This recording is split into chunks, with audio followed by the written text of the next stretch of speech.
జాతీయవాద జర్నలిజానికి అసలైన వేదిక నేషనలిస్ట్ హబ్ ని సబ్స్క్రైబ్ చేసుకోండి. నోటిఫికేషన్స్ కోసం బెల్ ఐకాన్ పై క్లిక్ చేయండి. నమస్తే, వెల్కమ్ టు నేషనలిస్ట్ హబ్.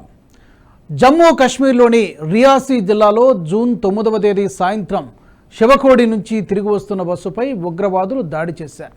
అనంతరం యాత్రికులు ప్రయాణిస్తున్న బస్సుపై విచక్షణారహితంగా కాల్పులు జరిపారు.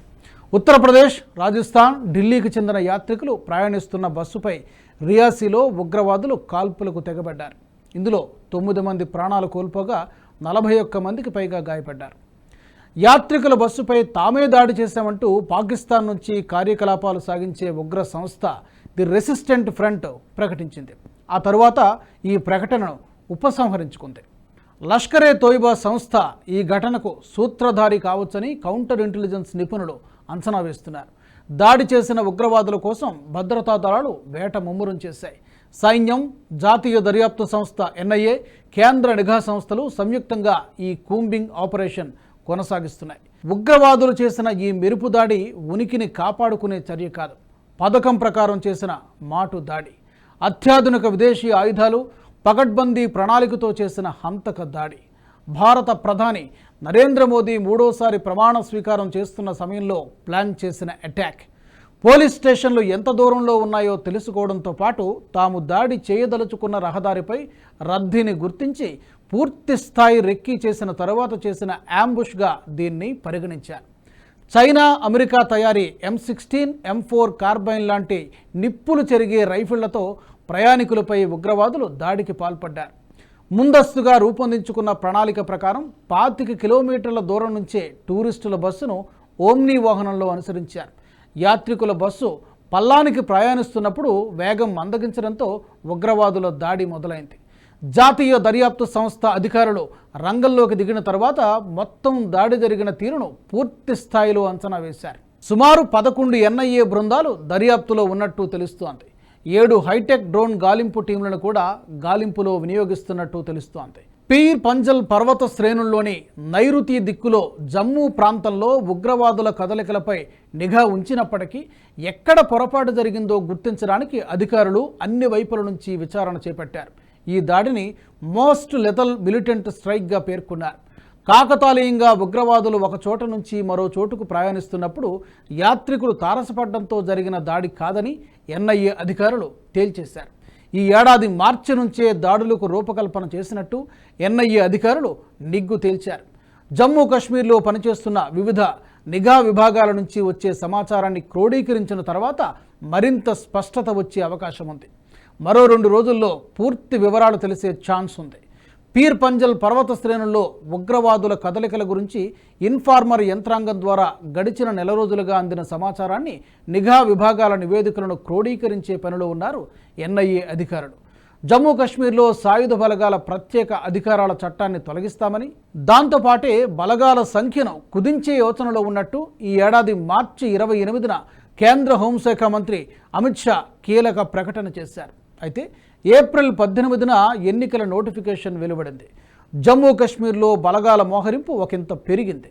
సరిగ్గా ఇదే సమయంలో కేంద్ర హోంశాఖ 60 హైటెక్ UAV డ్రోన్లను కశ్మీర్ పోలీసుల కోసం ప్రత్యేకంగా పురమాయించింది. లోతట్టు అటవీ ప్రాంతాల్లో, దట్టమైన అడవుల్లో ఉగ్రవాదుల కదలికలు తెలుసుకోవడానికి మినీ రిమోట్లీ ఆపరేటెడ్ వెహికల్ డ్రోన్లను కూడా కేంద్ర హోంశాఖ కశ్మీర్ పోలీసులకు సమకూర్చింది. మార్చి 10న రైజింగ్ కశ్మీర్ పత్రిక డ్రోన్ల తాలూకు వార్తను ప్రచురించింది కూడా.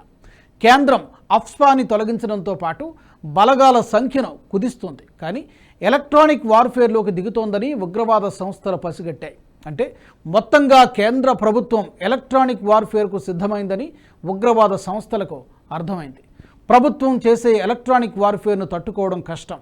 రాబోయే గడ్డు కాలాన్ని ముందే గుర్తించిన ఉగ్రవాద సంస్థలు ఎన్నికలు ముగియగానే పెద్ద ఎత్తున దాడులకు తెగబడాలని పథక రచన చేశాయి. సాయుధ బలగాల ప్రత్యేక అధికారాల చట్టాన్ని రద్దు చేయడంలో ఉద్దేశం అంతర్జాతీయంగా జమ్మూ కాశ్మీర్లో ఉగ్రవాదాన్ని సమూలంగా నిర్మూలించామని సూచనగా చెప్పడానికేనని గుర్తుంచుకోవాలి. జమ్మూ కాశ్మీర్లో ప్రజాజీవనం సాఫీగా సాగుతోందని చెప్పడం, శాంతి భద్రతల సమస్య లేదని, ధార్మిక ప్రదేశాలకు పర్యాటక ప్రాంతాలకు యాత్రికులు భక్తులు యథావిధిగా వచ్చిపోతున్నారనే సంకేతం ఇవ్వాలని కేంద్ర ప్రభుత్వం అందుకు తగిన విధంగా ప్రణాళికలు రచించింది. జమ్మూ కాశ్మీర్లో శాంతియుత వాతావరణం నెలకొందనే వార్త ఐఎస్ఐ సహా పాకిస్తాన్ కేంద్రంగా పనిచేసే ఉగ్రవాద సంస్థలకు ససేమిరా నచ్చడం లేదు. ఇకపై తమ ఆటలు సాగవని గుర్తించాయి. ప్రధానంగా 2 కారణాల రీత్యా జమ్మూ కాశ్మీర్లో దాడుల తీవ్రత పెరిగింది అని చెప్పాలి. మరీ ముఖ్యంగా పూంచ్ రజౌరీల్లో చోటు చేసుకున్న ఘటనలన్నీ పథకం ప్రకారం చేసినవే అని సైన్యం గుర్తించింది. పూంచ్ సెక్టార్లో కృష్ణఘాటీలో అంతకుముందు డేరాకీ గలీలో జరిగిన దాడుల్లో వాడిన తూటాలు 2023 అక్టోబర్ డిసెంబర్ మధ్య తయారైనట్టు ఆయుధ నిపుణులు తేల్చారు. అంటే ఉగ్రవాదులకు నిరంతరం మందుగుండు సామగ్రి అందుతున్నట్టు సైన్యం పసిగట్టింది.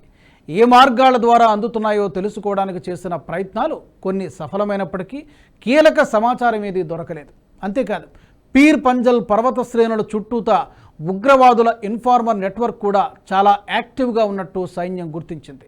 ఒకవైపు తమ కార్యకలాపాల తాలూకు సమాచారం పూర్తిగా సైన్యానికి తెలియని పరిస్థితి ఏర్పడడం ఉగ్రవాదులకు ప్రధానమైన అనుకూలతగా చెప్పాలి.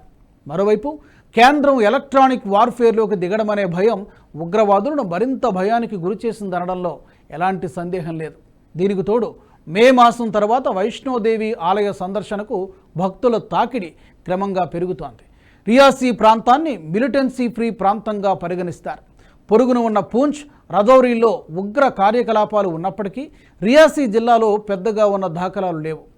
దీన్ని అనుకూలంగా మార్చుకున్నాయి ఉగ్రవాద సంస్థలు. ఆఫ్ఘనిస్తాన్లో తాలిబాన్ల పాలన మొదలైన తర్వాత అమెరికా ఆయుధాల వాడకం పెరిగింది. అమెరికా బలగాలు ఆఫ్ఘనిస్తాన్ను వదిలిపెడుతున్నప్పుడు పెద్ద ఎత్తున ఆయుధ సంపత్తిని వదిలి వెళ్లారు. ఇందులో మెజారిటీ ఆయుధాలు తాలిబాన్ సేనల వశమయ్యాయి. మరికొన్ని పాకిస్తాన్ కేంద్రంగా పనిచేసే అక్రమ ఆయుధాల అమ్మకాల ముఠాల చేతికి చిక్కాయి. వీటిని టెర్రర్ సంస్థలు కొనుగోలు చేసి కశ్మీర్లో పనిచేసే ఉగ్రవాదులకు చేరవేశాయి. అమెరికా వదిలేసిన ఆయుధాలు సరికొత్త సవాళ్లను ముందుకు తెస్తాయని భద్రతా రంగ నిపుణులు గతంలోనే నెత్తి నోరు బాదుకున్నారు. ఆ విధంగా ఆఫ్ఘనిస్తాన్ పాకిస్తాన్ల మీదుగా అమెరికా M16 M4 ఆయుధాలు టెర్రర్ మూకల చేతికందాయి.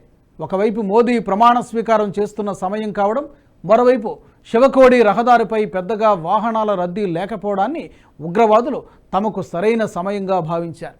అంతేకాదు ఈ రహదారికి 12 కిలోమీటర్ల దూరంలో రన్సు పోలీస్ స్టేషన్ కూడా ఉంది. మరో 20 కిలోమీటర్ల దూరంలో పౌనీ పోలీస్ అవుట్పోస్ట్ ఉంది. అంటే ఉగ్రవాదులు దాడి చేసిన సమాచారం పోలీసులకు అందినప్పటికీ వారు రావడానికి అరగంట నుంచి 40 నిమిషాల సమయం పడుతోంది. ఆ వ్యవధిలో తాము తప్పించుకోవచ్చని ఉగ్రవాదులు గుర్తించారు. ఒకవేళ వచ్చినా ఎత్తైన పర్వతాలు దట్టమైన అడవుల గుండా తప్పించుకోవచ్చని పథకం పన్నారు. ఒకవేళ బలగాలు వెంటనే దాడి చేసినా ప్రతిఘటించేందుకు తగినంత అమ్యునేషన్ను అందుబాటులో ఉంచుకున్నారు. ఉగ్రవాదులు విచ్చలవిడిగా తోటాలను ఫైర్ చేయడాన్ని NIA అధికారులు తమ దర్యాప్తులో గుర్తించారు. సాధారణంగా ప్రయాణంలో ఉండే ఉగ్రవాదులు పెద్ద ఎత్తున తోటాలు గ్రెనేడ్లను తమ వద్ద ఉంచుకోరు. పెద్ద మొత్తంలో పోగు చేశారంటే అందుకు తగిన రవాణా మార్గాలను ముందే నిర్దేశించుకుని ఉంటారని NIA బృందాలు తమ ప్రాథమిక విచారణలో వెల్లడించాయి. దాడి జరిగిన గంటన్నర లోపే బలగాలను సంఘటనా స్థలాన్ని చుట్టుముట్టాయి. హుటాహుటిన 7 హైటెక్ UAV డ్రోన్ల బృందాలను, మినీ రిమోట్లీ ఆపరేటెడ్ వెహికల్ డ్రోన్లను రప్పించాయి. డ్రోన్ల ద్వారా అడవులను జల్లెడ పడితే ఉగ్రవాదులు తినిపడేసిన ఆహార పదార్థాల ప్యాకెట్లను మాత్రమే డ్రోన్లు గుర్తించాయి. మొత్తంగా రియాసీ దాడి వెనుక చాలా పెద్ద పథకమే ఉందని మనకు అర్థమవుతోంది. అఫ్స్పాని తొలగించడం అనేది మొత్తంగా ఉగ్రవాద సంస్థల ఉనికికే ప్రమాదంగా మారిందని తెలుస్తోంది. ఈ వీడియో మీకు నచ్చినట్టయితే లైక్ చేయండి, 10 మందికి షేర్ చేయండి. అలాగే కామెంట్ల రూపంలో మీ అభిప్రాయాలను మాతో పంచుకోండి. Nationalist hub group of channels ను సబ్స్క్రైబ్ చేసుకుని తెలుగునాట జాతీయవాద జర్నలిజాన్ని ప్రోత్సహించండి. ఈ వీడియో కింద ఉన్న బెల్ ఐకాన్ పై క్లిక్ చేయడం మర్చిపోవద్దు.